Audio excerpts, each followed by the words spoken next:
তিনটি জিনিস থেকে রাসূল নিজেকে বিরত রাখতেন।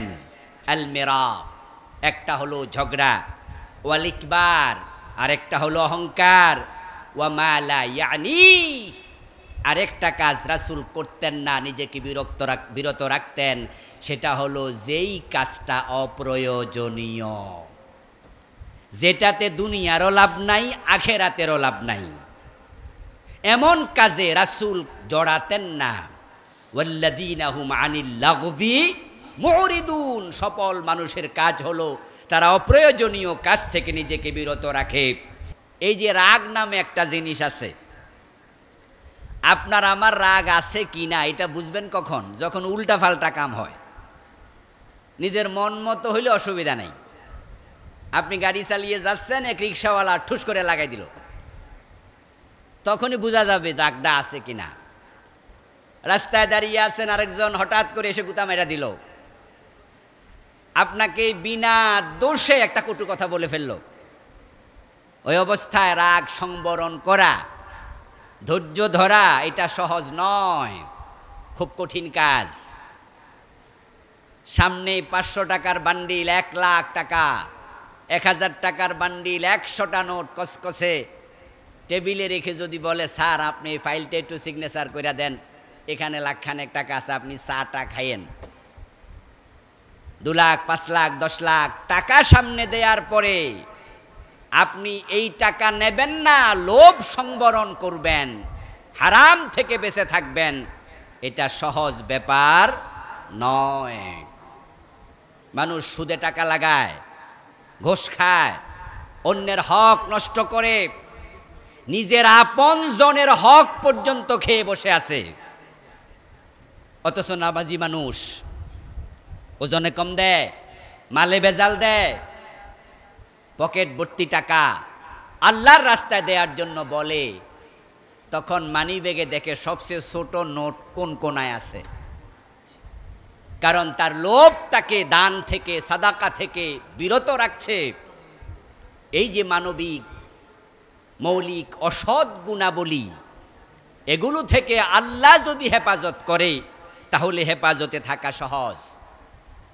আল্লাহর হাবিব সাল্লাল্লাহু আলাইহি ওয়াসাল্লাম এমন একজন মানুষ ছিলেন, আল্লাহ তাআলা এই জাতীয় বাজে যত বদগুণ আছে সবগুলো থেকে নিজ দায়িত্বে তার নবী মুহাম্মদ সাল্লাল্লাহু আলাইহি সাল্লামকে আল্লাহ হেফাজত করেছেন। সুবহানাল্লাহ। এটা শুধু নবুয়তের পরে নয়, নবুয়তের আগেও তিনি ভালো মানুষ ছিলেন। এজন্যই তো মক্কার কাফেরেরা উনার কাছে টাকা আমানত রাখত, উনাকে তারা আল আমিন বলতো। প্রিয় নবীর এতটাই চমৎকার চরিত্র ছিল যে যিনি জীবনে একবারও মিথ্যা কথা বলেন নাই। ভাবতে পারেন আপনি? আমরা আজকে এখানে যারা আছি জীবনে একদিনও মিছা কথা কই নাই, এমন কয়জন আছি? আমি ওয়াজ করতেছি, আমি আছি না?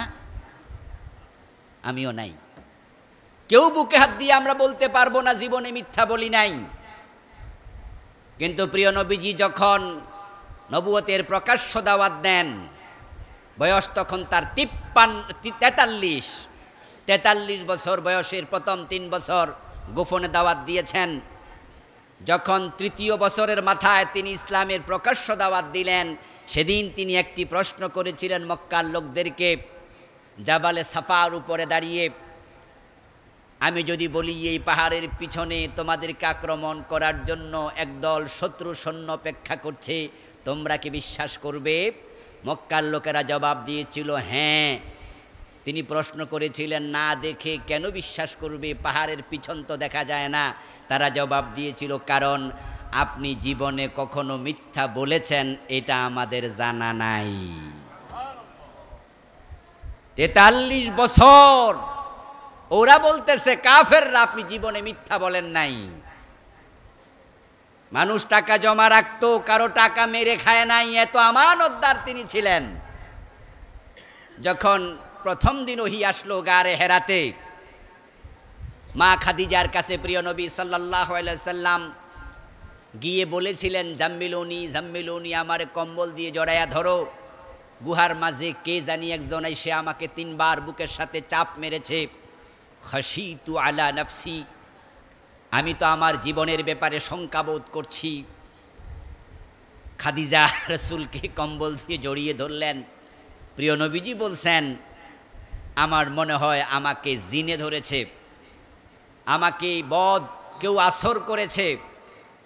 আল্লাহর নবী, তিনি যে নবী এটা নিজেও এখনো অনুমান করতে পারেননি। ঠিক ওই দিন ওই সময় মা খাদিজা প্রিয় নবীজির কিছু চারিত্রিক বৈশিষ্ট্য উল্লেখ করে বলেছিলেন, কাল্লা ওয়াল্লাহি মা ইউখজিকাল্লাহু আবাদা ইন্নাকা লাতাসিলুর রাহমা ওয়া তাহমিলুল কাল্লা ওয়া তাকসিবুল মা'দুমা ওয়া তুকরিউদ দাইফা ওয়া তুঈনু আলা নওয়াইবিল হক। সহিহ বুখারীর হাদিস, একবারে শুরুতে 3 নাম্বার হাদিস সহিহ বুখারীর। মা খাদিজা বলছিলেন, আপনার মতো লোকের উপরে আল্লাহ জিন চাপিয়ে দিয়ে আপনাকে লজ্জিত করবেন, লাঞ্ছিত করবেন, আল্লাহর কসম এটা আল্লাহ করতে পারেন না। কারণ আপনাকে আমি চিনি, আপনি আমার স্বামী, দীর্ঘ 15 বছর আপনার সংসার আমি করছি। রাসূলুল্লাহর বয়স যখন 25 তখন তিনি বিয়ে করেন। ওহি যখন আসে রাসূলের বয়স 40, 15 বছর চলে গেছে। আমি দেখেছি 15 বছরে আপনার চরিত্র কত চমৎকার। আপনি বিপদে পড়লে মানুষ দৌড়াইয়া যান, আত্মীয়দের সাথে উত্তম ব্যবহার করেন, যাদের টাকা পয়সা নাই নিজের পকেটে যা আছে সব দিয়ে দেন, যেই কেউ ডাকলে সবার আগে ঝাঁপিয়ে পড়েন। এমন চরিত্র আল্লাহ আপনাকে দিয়েছে, এমন ভালো মানুষের উপরে জিন আসর করতে পারে না, আল্লাহ এটা করতে দেবে না। রাসূলের চরিত্র মা খাদিজা যখন বলছেন, তখন মা খাদিজা নিজেও জানেন না উনি নবী। তারপরে না দুইজন মিলে ওয়ারাকা বিন নাওফলের কাছে গেলেন। ওয়ারাকা বিন নাওফল কাহিনী শুনে তখন বললেন যে, আপনাকে গারে হেরাতে যিনি জড়িয়ে ধরেছেন তিনি ছিলেন জিবরিল, হাযান নামুস আল্লাযী নাযালাল্লাহু ইলা মূসা। তখন তিনি কিছুটা বুঝলেন যে তিনি নবী হতে যাচ্ছেন। এতে বোঝা যায় প্রিয় নবীর উত্তম চরিত্র এটা নবুয়তের পরে না আগেই, সৃষ্টিগতভাবেই আল্লাহ উনাকে এত চমৎকার চরিত্র দিয়েছেন, যেটা আল্লাহর পক্ষ থেকে বড় দয়া, বড় রহমত তার উপরে। এজন্য তো আল্লাহ তাআলা প্রিয় নবীজিকে বলছেন, আপনি সর্বোত্তম চরিত্রে অধিষ্ঠিত। ইন্নাকা লাআলা, আল্লাহ বলতেছে নিশ্চয়ই আপনার চরিত্র অতুলনীয়, অভাবনীয়, অকল্পনীয়। এখন এই প্রিয় নবীকে আমাদের সম্মুখে রেখে আমাদের কি বলছে? আমাদেরকে বলছেন, লাকাদ কানা লাকুম ফি রাসূলিল্লাহি উসওয়াতুন হাসানা। এবার এই মডেলটা, এই ভালো মানুষটা যাকে তোমাদের সামনে আমি রাখলাম, তোমরা তাকে মানো, তাকে অনুসরণ করো, তার মতো তোমরা হও। তিনি ঠিক নিজেকে যেভাবে ঢেলে সাজিয়েছেন, তোমরা নিজেকে সেভাবে সাজিয়ে তোলো। এখন প্রিয় নবী সাল্লাল্লাহু আলাইহি সাল্লামের জীবনের মৌলিক কিছু দিক, যেগুলো খুবই চমৎকার, আমরা কয়েকটা আলোচনা শুরু করি, দেখা যাক সময় কতটুকু হেল্প করে। 1 নাম্বার, প্রিয় নবী ছিলেন বড় বিনম্র মানুষ, বড় বিনয়ী মানুষ। আল্লাহর হাবিব বিনয় এবং নম্রতার মূর্ত পথিক ছিলেন। এবং তিনি আমাদেরকে বলছেন, শোনো, মান তাওয়াজা লিল্লাহ রাফাহুল্লাহ, যে ব্যক্তি আল্লাহর সন্তুষ্টির জন্য বিনয়ী হয়, আল্লাহ নিজ দায়িত্বে তার সম্মান তিনি বাড়িয়ে দেন। আমরা তো অহংকার করে বড় হতে চাই, আমরা হলাম আমি বড়, এই ভাব দেখাইয়া বড় হতে চাই। প্রিয় নবী কিন্তু উল্টা কথা বললেন। আপনি চেয়ার খালি পাইয়াই বসে গেলেন, আবার আরেকজন খালি চেয়ার রাইখা মাটিতে বসছে বা ফিরিতে বসছে, নিচে বিছনায় বসছে। যদি আপনি ওই চেয়ারের যোগ্য হন, লোকেরা গিয়ে আপনাকে জোর করে বসাবে। আর যদি আমনে খালি পাইয়া বইয়া যান, কিছুক্ষণ পর আইসা লোকেরা বলবে, এই মিয়া বইছো কেন, ওঠো, আপনাকে তুলে দেবে। তাই প্রিয় নবী শিখিয়েছেন বিনয়। তিনি বলছেন, মান তাওয়াদা লিল্লাহ রাফাহুল্লাহ। যদি আপনি মনে করেন যে আমি আল্লাহর একজন ছোট্ট গোলাম। দুনিয়ার কত মানুষ আমার চেয়ে যোগ্য, কত জ্ঞানী আছে, পণ্ডিত আছে, বড়রা এখানে বসবে, বড়রা কথা বলবে, আমি কি কথা জানি, আমি তো বুঝি না। আপনি এরকম মনে করেন, রাসূল বলে যে বিনয় দেখাবে আল্লাহ নিজে তার সম্মান বাড়িয়ে দেবে। প্রিয় নবী ছিলেন সবচেয়ে বিনয়ী মানুষ, বিনম্র মানুষ, কোমল দিল মানুষ। বিনয়, নম্রতা, কোমলতা এগুলো একটি আরেকটির পরিপূরক। আল্লাহ উনার মাঝে এই রহমত, এই ভালোবাসা, বিনয় ঢেলে দিয়েছিলেন। তিনি বলেছেন ফাবিমা রাহমাতিম মিনাল্লাহি লিনতা লাহুম, হে নবী আপনার প্রতি এটা আল্লাহর বিশেষ দয়া যে আপনি আপনার সাহাবাদের প্রতি, মানুষের প্রতি কোমল প্রাণ, আপনার অন্তরে ভালোবাসা পরিপূর্ণ। এটা আল্লাহর স্পেশাল রহমত আপনার উপরে। অন্যকে ভালোবাসতে পারা, অন্যের প্রতি করুণা সিক্ত হওয়া, আল্লাহ বলেন যে এটা আপনার উপরে আল্লাহর রহমত। তাহলে যাদের হৃদয় কঠিন, যারা অহংকারী, বুঝতে হবে তারা এই রহমত থেকে বঞ্চিত। রাসূলুল্লাহর উপরে তো রহমতের অভাব নাই। ওমা আরসালনাকা ইল্লা রাহমাতান লিল আলামিন, হে নবী আমি তো আপনাকে তাম জগৎগুলোর জন্য রহমত বানাইয়াই পাঠাইছি। আপনি তো রহমতের টুকরা, আপনি নিজেই তো রহমত। যে নবীকে আল্লাহ নিজে রহমত বানায়া পাঠালেন তাকে বলছেন আপনার উপরে আল্লাহর রহমত হলো লিনতা লাহুম, আপনি বিনয়ী, আপনি রহমদিল। ওয়ালাউ কুনতা ফাজ্জান গালিযাল কলব, যদি আপনি রূঢ়বাসী হতেন, কর্কশবাসী হতেন, আপনার অন্তরটা কঠিন হতো, লানফাদ্দু মিন হাওলিক, লোকজন আপনার সাথে আজকে যেভাবে ভালোবাসা দেয়, কাছে বসে থাকে, আপনাকে রেখে দূরে যেতে চায় না, আপনি নিজে যদি রূঢ়বাসী হতেন, কঠোর স্বভাবের হতেন, তাহলে তারা আপনার সাথে এভাবে সঙ্গ দিত না। প্রিয় নবী ছিলেন চুম্বকের চরিত্রের, তিনি সবাইকে আকৃষ্ট করতে জানতেন। ঠিক এই চরিত্রটা আমাদেরও অর্জন করতে হবে, চেষ্টা করতে হবে। যারা আপনার সাথে চলে তারা আপনাকে বলবে আপনার পিছনে এই লোকটা ভালো মানুষ। আর মুলুকে যাকে ভালো বলে সেই প্রকৃত অর্থে ভালো। এই জন্যই তো মানুষ যখন মরে যায়, প্রিয় নবীজি সাল্লাল্লাহু আলাইহি সাল্লাম বলেন কারো মৃত্যুর পরে লোকেরা যদি তাকে ভালো বলে আল্লাহ তাকে ভালোদের তালিকায় অন্তর্ভুক্ত করে, আর কারো মৃত্যুর পরে লোকেরা যদি তাকে খারাপ বলে আল্লাহ তাকে খারাপদের ভিতরে অন্তর্ভুক্ত করে। রাসূলুল্লাহ সাল্লাল্লাহু আলাইহি সাল্লাম এতটাই বিনয়ী ছিলেন যে উনি পৃথিবীর সবচেয়ে বড় নবী হওয়ার পরেও তিনি বলতেন আমি আব্দুল্লাহ, লা তুতরুনি কামা আতরাতিন নাসারা ইবনে মারইয়াম। হযরত ঈসা আলাইহিস সালামের সম্মান নিয়ে খ্রিস্টানরা যেমন বাড়াবাড়ি করতে করতে তাকে আল্লাহর ছেলে বানিয়েছে, দেখো আমার উম্মত তোমরা আমার সম্মান বাড়াতে যেও না, বেশি সীমালঙ্ঘন করো না, সম্মান নিয়ে বাড়াবাড়ি করো না। ফাকুলু ইন্নী আব্দুল্লাহ ওয়া রাসূলু, বরং তোমরা বলো আমি আল্লাহর একজন গোলাম, বলো আমি আল্লাহর রাসূল। রাসূল বলার আগে বলেছেন আমি আল্লাহর গোলাম। গোলাম পরিচয়ের মাঝে বিনয় আছে, মালিক পরিচয়ের মাঝে বিনয় নাই।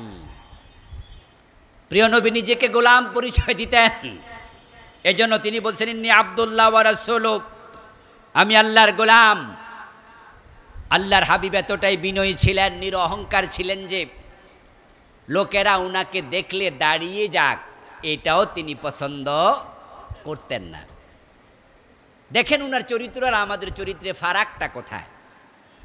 টিচার রুমে ঢুকেছে, স্টুডেন্টরা বসে আছে, শিক্ষক ধমক দেয়, এই তোমরা বেয়াদবি শিখলে কার কাছে? ছাত্ররা বলল ওস্তাদ কিসের বেয়াদবি বুঝলাম না। কই যে আমি আসছি, আমাকে দেখো দাঁড়াইলা না। মুরব্বি আসলে দাঁড়িয়ে যেতে হবে, না দাঁড়াইলে আমরা মাইন্ড করি। আর আমাদের কাউকে দেখে লোকজন যদি চেয়ার ছেড়ে দিয়ে ডাইরেক্ট দাঁড়ায়া যায়, মনে মনে আমরা তৃপ্তি অনুভব করি, মজা পাই, বাহ আমার সম্মান দিছে। প্রিয় নবীজি বলেছেন, যে ব্যক্তিকে দেখে মানুষ দাঁড়িয়ে যাক সে মনে মনে পছন্দ করে, সে যেন জাহান্নামকে তার ঠিকানা বানিয়ে নেয়। এবং রাসূলুল্লাহ সাল্লাল্লাহু আলাইহি সাল্লাম সাহাবাদেরকে বলতেন, আমাকে দেখলে দাঁড়িয়ে যেও না। সাহাবাই কেরাম রাদিয়াল্লাহু তাআলা আনহুম প্রিয় নবীকে দেখলে দাঁড়াতেন না। হযরত আনাস ইবনে মালিক বলছেন, লাম ইয়াকুন শাখসুন আহাব্বা ইলাইহিম মিন রাসূলিল্লাহি সাল্লাল্লাহু আলাইহি ওয়াসাল্লাম। সাহাবাদের নিকটে প্রিয় নবীর তুলনায় পৃথিবীতে কোনো প্রিয় মানুষ ছিল না। কিন্তু কানু ইযা রাআউহু লাম ইয়াকুমু, প্রিয় হওয়ার পরেও, ভালোবাসার মানুষ হওয়ার পরেও রাসূলুল্লাহকে দেখে তারা দাঁড়িয়ে যেতেন না। লিমা ইয়ালামুনা মিন কারাহিয়াতিহি লিযালিক, কারণ তারা জানতেন প্রিয় নবী তাকে দেখে কেউ দাঁড়িয়ে যাক এটা তিনি পছন্দ করতেন না। কতটা বিনয় রাসূলুল্লাহর ভিতর! আর আল্লাহ তাকে তার এই বিনয়ের কারণে দুনিয়ার সেরা মানুষ বানিয়েছেন। ওই যে যার বিনয় যত বেশি তার সম্মান আল্লাহ বাড়িয়ে দেবেন তত বেশি। হযরত আলী রাদিয়াল্লাহু তাআলা আনহুকে হুসাইন একদিন জিজ্ঞাসা করলেন, রাসূলুর নাতি, রাসূলকে তো তিনি দেখেছেন, তবে ছোট্ট ছিলেন আর কি, ছোট মানুষ, নানাকে দেখেছেন কিন্তু নানার সকল কাজ চরিত্র মনে নাই। হুসাইন রাদিয়াল্লাহু তাআলা আনহুর মা হযরত ফাতেমার বিয়ে তো হয়েছে হিজরতের পরে, হিজরতের 2-3 বছরের মাথায় বিয়ে হয় হযরত ফাতেমার। তো হযরত আলী সংসার করছেন রাসূলের সাথে, হযরত ফাতেমা আলীর সাথে সংসার করেছেন আল্লাহর নবীর জীবদ্দশায়। তখন হাসান হুসাইন ওদের বয়স 6-7 বছর, তো নানার কথা সব মনে নাই। এজন্য বাবা আলীকে জিজ্ঞাসা করছে, আমার নানার চরিত্র কেমন ছিল আমাকে একটু বলবেন? তখন আলী রাদিয়াল্লাহু তাআলা আনহু এমন চমৎকার কিছু কথা বললেন, এক একটা বাক্যের মূল্য আমরা টাকা দিয়ে নিরূপণ করতে পারবো না, এক একটা শব্দের ওয়েট কোনো পাল্লা দিয়ে মাপতে পারবো না। এত দামি, এত ওয়েটফুল শব্দ হযরত আলী বললেন। দেখেন হাদিসটা কি, রাসূলের অভ্যাস, কানা রাসূলুল্লাহ সাল্লাল্লাহু আলাইহি ওয়াসাল্লাম দাইমাল বিশর। তোমার নানা মুহাম্মাদের চরিত্র তুমি জানতে চাও, তাহলে শোনো তিনি কেমন মানুষ ছিলেন। তিনি সব সময় হাসি খুশি থাকতেন। আমরা তো একদিন জ্বর হইলে শেষ, আর যদি মাথা ব্যথা থাকে এক রাত, তাহলে পরের দিনে অভিযোগের অভাব নাই, সবার কাছে বইলা বেড়াই কালকে ঘুমাইতেই পারি নাই। একটু অভাব অনটনে আমরা ভরকে যাই, সামান্য অসুস্থতায় জাতিকে জানাইয়া দেই। প্রিয় নবীর জীবনে কি বিপদ মুসিবত ছিল না? সারাদিন হাস্যোজ্জ্বল থাকায় বিপদের সামনেও সহজ নয়। বরং রাসূলুল্লাহ সাল্লাল্লাহু আলাইহি ওয়াসাল্লাম নিজে বলেছেন, আশাদ্দুন নাসি বালাআন আল আম্বিয়া। এ দুনিয়ায় যত বিপদ মুসিবত এসেছে, সবচেয়ে বেশি বিপদ এবং মুসিবত আল্লাহ তার নবীদের জীবনে দিয়েছিলেন। আইয়ুব আলাইহিস সালাম নামে একজন মহা বড় নবী, ওনার অসুস্থতা ছিল লাগাতার 18 বছর। আপনি ভাবতে পারেন আল্লাহ এক এক নবীকে এক এক বড় বড় পরীক্ষার মুখে ফেলে রেখেছিলেন। আল্লাহর হাবিবের জীবনও বিপদের অভাব নাই। বিপদ ভাই মাঝে মাঝে আশ্চর্য হই, উনার সন্তান ছিল 7 জন, তার মাঝে ফাতেমা জাহরা সারা বাকি 6 জনকে উনি নিজে মাটি দিছে। মানে উনার চোখের সামনে 6 জন মরে গেছে। আমরা তো ফলামাই একটা মরলেই আমরা আল্লাহরে জিগাই, আল্লাহ আমারটাই দেখলাম, মানে সেটা দেখলা না। 6 জন আল্লাহ কেড়ে নিয়ে গেল। জন্মের আগে বাপ নাই, 5 বছর বয়সে ছোট্ট মানুষটার মা নাই, 8 বছর বয়সে দাদা নাই, এমন ইয়াতীম। তারপরে সন্তান জন্ম দিলেন 7 জন, 6 জনই নাই। মক্কার লোকেরা পাথর মারে, তায়েফের লোকেরা পাথর মারে, দইরা জেলে ঢুকাইয়া দেয়। এত বিপদ, এত মুসিবত, দাঁত ভাঙ্গা ফেলে। কিন্তু তারপরও আলী বলতেছে তোমার নানা, এরপরও তিনি হাসি খুশি থাকতেন। একাধিক সাহাবীর বর্ণনা আমি শোনাবো কিছু কিছু ইনশাআল্লাহ। হযরত জাবের বলেছেন, প্রিয় নবীজি, যখন থেকে আমি ইসলাম গ্রহণ করেছি আমার মনে পড়ে না এমন একদিন তার সাথে আমার সাক্ষাৎ হয়েছে যে আমাকে দেখে তিনি মুস্কি হাসি দেন নাই। আমি জাবেরকে তিনি যখনই দেখতেন তখনই মুস্কি হাসি দিতেন। হযরত আনাস বিন মালিক রাদিয়াল্লাহু তাআলা আনহু বলতেছেন, মা রাআইতু আহাদান আকসারা তাবাসসুমান মিন রাসূলিল্লাহি সাল্লাল্লাহু আলাইহি ওয়াসাল্লাম, প্রিয় নবীর সে অধিক মুস্কি হাসি দিত এমন কোন মানুষকে আমি আনাস পৃথিবীতে দেখি নাই। সবসময় হাসি খুশি থাকা। মানুষ হাসি খুশি কখন থাকে জানেন? যখন সে মনে করে আল্লাহ আমারে ভালো রাখছে। আর যখন মানুষ মনে করে আমি ভালো নাই, তখন সে হাসতে চাইলেও হাসি আসে না। আসলেও তো আপনি যদি একটু ভাবেন, আপনি অসুস্থ, 7 দিন ধরে জ্বর, চিন্তা করলে আমার তো জ্বর, কত লোকের ক্যান্সার, ওইটা ভাবলে জ্বরের মাঝে হাসি আসবে। আপনি রিক্সা চালান, যদি আপনি ভাবেন আমি তো রিক্সা চালাই, 2টা পা আছে, যার একটা পাই নাই, রিক্সা চালাইও হাসি আসতো। আপনি কুড়ে ঘরে আছেন, যদি আপনি ভাবতে পারতেন আমার তো কুড়ে ঘর আছে, অনেকের তো ঘরের ভিটিটাই নাই, তাহলে কুড়ে ঘরেও হাসি আসতো। যখন আপনি মনে করেন যে আপনার আল্লাহ আপনাকে ভালো রেখেছে, তখনই হাসি খুশি থাকা যায়। আর যদি 100 কোটি টাকার মালিক হওয়ার পরেও আপনার মনে হয় সালমানে প্রমাণ 1000 কোটি টাকার মালিক, তার তুলনায় তো আমি ফকির, তাহলে কোটি টাকার উপরে ঘুমাইলেও নিজের ফকির মনে হবে, হাসি আর আসবে না। প্রিয় নবীজি হাসতে পারতেন কেন? কারণ তিনি ছিলেন আবদান শাকিরা, বড় কৃতজ্ঞ বান্দা। এজন্য রাসূলুল্লাহ সাল্লাল্লাহু আলাইহি সাল্লাম বলতেন, তুমি তোমার নিচে যারা আছে তাদের দিকে তাকাও, যে উপরে আছে তার দিকে তাকাইও না। আল্লাহর হাবিব হাসি খুশি থাকতেন। সাহালাল খলক, প্রিয় নবীজি নম্র স্বভাবের ছিলেন, যেটা একটু আগে বলেছি। লাইয়িনিল জানিব, কোমল মানুষ ছিলেন। লাইসা বিফাজ্জিন ওয়ালা গালিজিন, কটুভাষী ছিলেন না, পাষাণ হৃদয় ছিলেন না। ওয়ালা সাখাবিন, কারো সাথে ঝগড়ায় লিপ্ত হতেন না।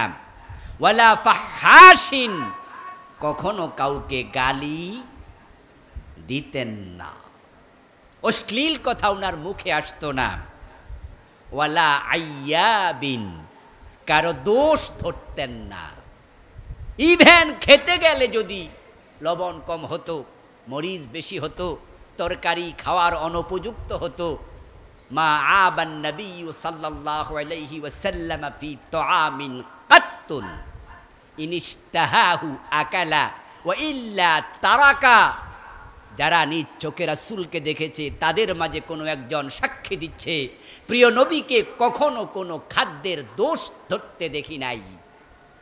ভালো লাগলে খেতেন, ভালো লাগেনি এড়িয়ে যেতেন, কিন্তু বলতেন না লবণ কম হইছে।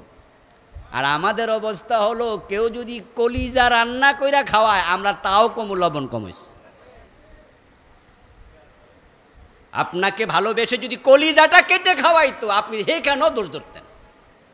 এ হলো আমাদের চরিত্র। চান্স পাইলে কিভাবে দোষ ধরা যায়। আল্লাহর হাবিবের চরিত্র ওয়ালা মাশাহিন, এবং তিনি কারো দোষ ধরতেন না এবং কৃপণতা করতেন না। কৃপণতা করতেন না, এটা রাসূলের চরিত্রে ছিল না। আল্লাহর হাবিবের কাছে কেউ চাইলে তিনি কখনো না শব্দ বলতেনই না। একদিন তো হযরত ওমরের সামনে এক ব্যক্তি এসে রাসূলের কাছে হাত পাতল, ইয়া রাসূলুল্লাহ আমাকে কিছু দেন। প্রিয় নবীজি তাকে বললেন যে আমার কাছে আজকে তোমাকে দেয়ার মতো কি, বাকিটা কি বুঝেননি? শব্দ দেখা তো বোঝেন, বলেন তো কি দেয়ার মতো? হ্যাঁ, আমার কাছে নাই। অতটুকু বলে রাসূল থামেননি, এবার বলতেছে তুমি যা মনে চায় আমার নাম দিয়া তুমি কিনো, কাউকে বলো, অথবা তুমি ঋণ করো, করে আমার পক্ষ থেকে তুমি কিনে তোমার প্রয়োজন সারো, যখন আমার কাছে টাকা আসবে তখন আমি পরিশোধ করে দেব। হযরত ওমর বললেন ইয়া রাসূলুল্লাহ, আচ্ছা আপনার কাছে যখন থাকে তখন তো আপনি দেন, কিন্তু আপনার কাছে আজকে নাই, তাও বেডারে আপনি কইতাছেন আপনার নামে কিনা লাইতো, আল্লাহ কি আপনাকে বাধ্য করছে যে না থাকলেও দিতে হবে? রাসূলুল্লাহর আচরণে হযরত ওমরের একটু কষ্ট লাগলো আর কি, রাসূলের প্রতি মহাব্বতে, যে হুজুর এত নিজের উপরে ভার কেন নেয়? হুজুর আল্লাহ তো আপনারে বাধ্য করে নাই যে আপনি এইভাবে দিতে হবে। এই কথা শোনার সাথে সাথে রাসূলুল্লাহর চেহারাটা একটু কালো হয়ে গেল। ওমরের এই কথা প্রিয় নবীর পছন্দ হলো না। সাথে একজন আনসারী সাহাবী দাঁড়ানো ছিল, উনি আবার বলতেছে ইয়া রাসূলুল্লাহ, আকাশের মালিকের থেকে আপনার উপরে যে করুণা, এটাকে আপনি ছোট মনে করবেন না, আপনি না থাকলেও যে দেন এটা চালায়া যান, আকাশওয়ালা আপনার উপর করুণা করতেই থাকবে, এখন টাকা নাই তো কি হয়েছে, কালকে আবার দেবে, বরং আপনি দেন। আনসারীর কথা শুনে প্রিয় নবীর চেহারাটা এবার হাস্যোজ্জ্বল হলো এবং তিনি বললেন ওয়াবিযালিকা উমিরতু, এই আনসারী তুমি যেটা বলেছো আমার আল্লাহ আমাকে সেটাই বলেছে। আল্লাহর হাবিব মাশা ছিলেন না, ওয়া তারাকা নাফসাহু মিন সালাসিন, তিনটি জিনিস থেকে রাসূল নিজেকে বিরত রাখতেন। আল মিরা, একটা হলো ঝগড়া, ওয়াল ইকবার, আরেকটা হলো অহংকার, ওয়া মা লা ইয়ানি, আরেকটা কাজ রাসূল করতেন না, নিজেকে বিরত রাখতেন, সেটা হলো যেই কাজটা অপ্রয়োজনীয়, যেটাতে দুনিয়ারও লাভ নাই আখিরাতেরও লাভ নাই, এমন কাজে রাসূল জড়াতেন না। ওয়াল্লাযীনা হুম আনিল লাগবি মুরিদুন, সফল মানুষের কাজ হলো তারা অপ্রয়োজনীয় কাজ থেকে নিজেকে বিরত রাখে। এরপর হযরত আলী বলেন শোনো তোমার নানার চরিত্র, ওয়া কানা লা ইয়াযুম্মু আহাদা, তোমার নানা কখনো কারো দুর্নাম করত না। দুর্নাম বোঝেন তো, মানুষের বদনাম করা, বদনাম করা।